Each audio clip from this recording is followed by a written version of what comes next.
The fact that The Walking Dead has aired over 100 episodes and is currently in the middle of its 8th season feels like a miracle when considering the show's tumultuous creative journey. When creator Frank Darabont and executive producer Gail Ann Hurd came together to adapt the popular comic series by Robert Kirkman, a serialized graphic horror television show had never before existed. A show with practically zero star appeal about a group of people surviving the zombie apocalypse seemed doomed to fail. But when it premiered on October 31st, 2010, it was received with both critical praise and commercial success, as over 5 million people tuned in to watch. AMC had a bona fide hit on their hands, but there were creative differences behind the scenes. Frank Darabont fired the entire writing staff after Season 1, and was eventually fired himself as showrunner during production of Season 2, which sparked a lawsuit. Glenn Mazzara stepped in as showrunner for Season 2 and 3, but eventually left the show as well due to creative differences. And then Scott Gimple became showrunner until halfway through Season 8, when Angela Kang stepped into the role due to a fan outcry for much needed change. But we'll get back to that later.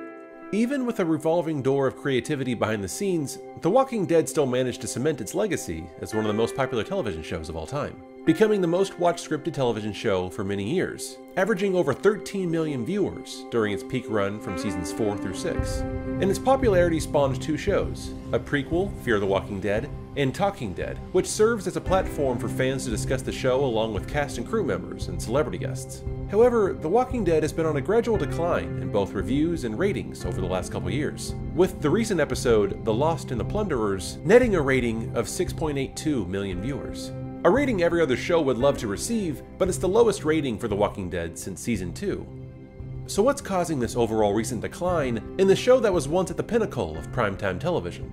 I'm going to discuss 2 separate story issues and how both collided on October 23rd, 2016, with the episode The Day Will Come When You Won't Be, the day I believe The Walking Dead died. Welcome to a brand new beginning, you sorry shits. First, repetitive storylines. Ever since George A. Romero launched the current incarnation of what we now know as zombies with his 1968 film Night of the Living Dead, there has been a formulaic story structure across the zombie genre that generally takes some form of the following. Survivors seek sanctuary, engage enemy. Let's break down the beats of this formula by comparing 4 shining examples of the zombie genre: Night of the Living Dead, Dawn of the Dead, 28 Days Later, and Shaun of the Dead. And yes, I'm well aware that the monsters in 28 Days Later are humans infected with a rage virus, not reanimated corpses, but the movie obviously checks the same boxes of the zombie genre. Survivors seek shelter, a farmhouse, a mall, a mansion, a pub. Engage enemy. In all of these instances, the survivors must protect their sanctuary from an onslaught of zombies. But this doesn't mean that the zombies are the only opponents. Sometimes the enemy can be human. In Dawn of the Dead, the survivors fight a biker gang, and in 28 Days Later, the survivors fight corrupt soldiers. It's a proven structure that has worked throughout the genre with only slight variations, and we've seen the same structure work effectively in The Walking Dead. But after 8 seasons, the same story structure is finally growing tired. Survivors seek shelter, engage enemy. Survivors seek shelter, engage enemy. Survivors seek shelter, engage enemy. Survivors seek shelter, engage enemy. Survivors seek shelter, engage enemy. Not only does this cyclical structure feel like the show is retreading on tired ground, but it also halts the story from moving forward and building. When the characters have to continually stop and start over again, it keeps the story from progressing to new, interesting places. Along the way, we've been introduced to new characters and locations, but they're all just slight variations of the same old story beats. Negan is basically a slight variation of the Governor. The scavengers at the junkyard have switched back and forth from enemies to allies so many times that the twist means nothing at this point. And the characters have been so tortured and relentlessly abused over the years that it all feels monotonous and weightless. For instance, throughout the run of the show, Carl has been shot in the stomach, in the head, losing an eye, and was recently bit by a walker, forcing him to finally take his own life by shooting himself.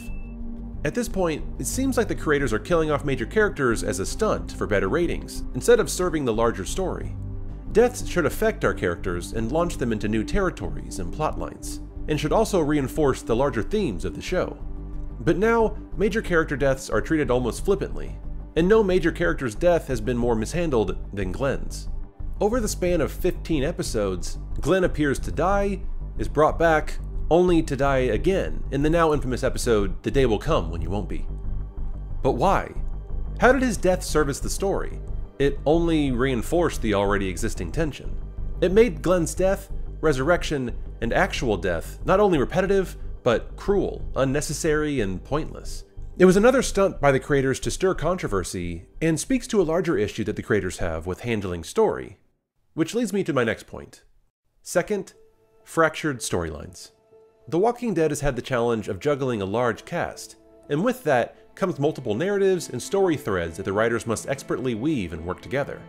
The A story is the primary focus, meaning that it will usually be about the lead and have the most amount of screen time. The B story is generally a parallel storyline, including secondary characters. The C story, and maybe D, E, and so forth, deal with ongoing storylines that will pay off in the long term. For the first 2 seasons, the cast was basically together the entire time, sharing the same A storyline, and attacking the same one issue from different angles, or sometimes even the same angle. There wasn't always an engaging B or C storyline, and so the show would sometimes feel like it was dragging. Seriously, Season 2 on the farm felt like it went on forever, because every episode was basically the same story with very little happening.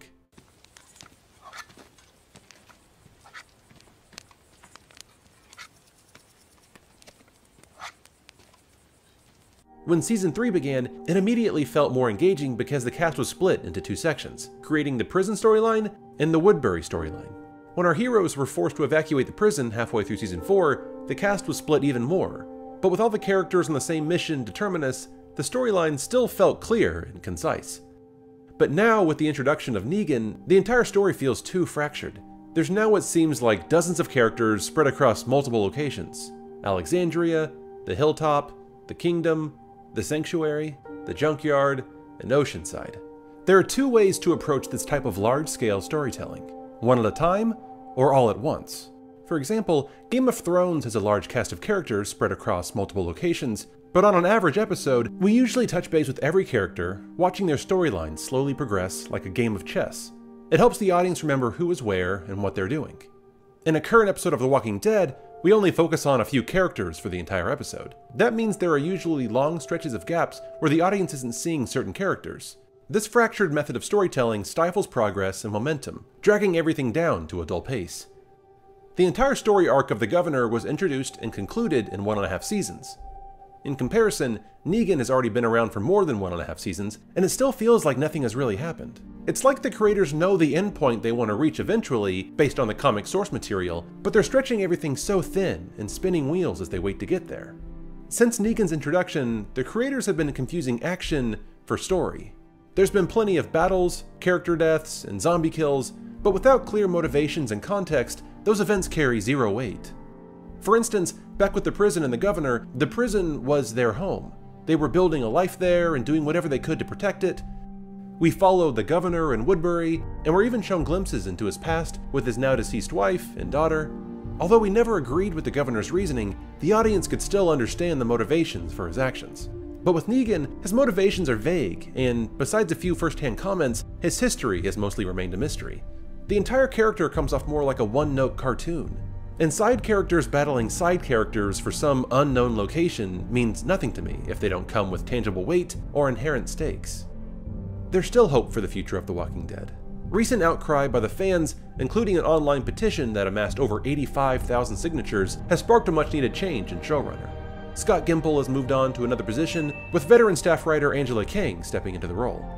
And if the show continues clinging to its comic book source material, then the story should shift in an exciting direction, with lots more possibilities and fresh dynamics. But until then, I'm afraid we're stuck with repetitive, fractured storylines, both of which collided to appalling results on October 23, 2016, the day The Walking Dead died.